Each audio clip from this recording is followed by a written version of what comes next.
रानीगंज विधानसभा के भाजपा विधायक पार्थो घोष ने 30 तारीख को केंद्रीय रेल मंत्री अश्विनी वैष्णव से मुलाकात की, जहां उन्होंने रानीगंज के कई मुद्दों को रेल मंत्री के सामने उठाया।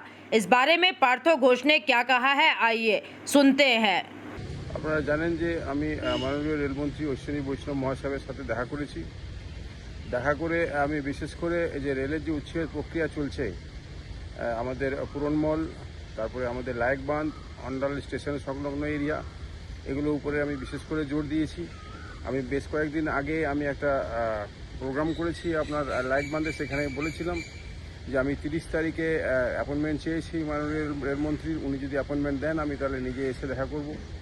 আমি নিজে এসে দেখা করলাম এবং ওনাকে বিশেষ করে article 39 of the constitution of India ওনাকে বোঝালাম এবং উনি অলরেডি জানেন ব্যাপারটা। সেখানে আমি ওনাকে বললাম যে লাইভলিহুড যদি স্টেটকে দিতে হয় তাহলে সেটা মানে স্টেটেরই দায়িত্ব, এবং সেখানে লিখিত আকারে আমি বললাম যাতে উচ্ছেদ প্রক্রিয়া যেগুলো যখন হবে লোকাল এমএলএর সাথে যদি কনসাল্ট করা হয় এবং যদি তাদেরকে পুনর্বাসনের জন্য চিন্তাভাবনা করা হয়, উনি আশ্বস্ত করেছেন যে উনি পুরো ব্যাপারটাকে খতিয়ে দেখবেন এবং আইনসম্মত উপায়ে যেটা করা যায় উনি করবেন। বিশেষ করে রেলের আরও যেসব ডেভেলপমেন্টগুলো আছে, নতুন রেল চালনা বা নতুন যে আমাদের 4টে রাজধানী টাইপ ট্রেন যেটা আমাদের অন্ডাল রানীগঞ্জের উপর দিয়ে চলাচল করছে, দুটো রাজধানী, দুটো হচ্ছে আমাদের বন্দে ভারত, একটা হচ্ছে আমাদের জনশতাব্দী।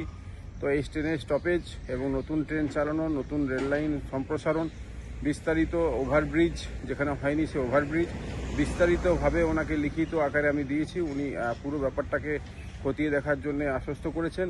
অনেকক্ষণ উনি সময় দিয়েছেন এবং খুবই গুড রেসপন্স এবং পজিটিভ ভাইবস ছিল কালকে আমাদের এই যে মিটিং ছিল সেই মিটিংয়ে, এবং যেটা আমার মনে হচ্ছে ভালো কিছু আমি আমার বিধানসভার জন্য আনতে পারবো। আমি চেষ্টা করলাম, আশা করছি খুব ভালো কিছু হবে। নমস্কার।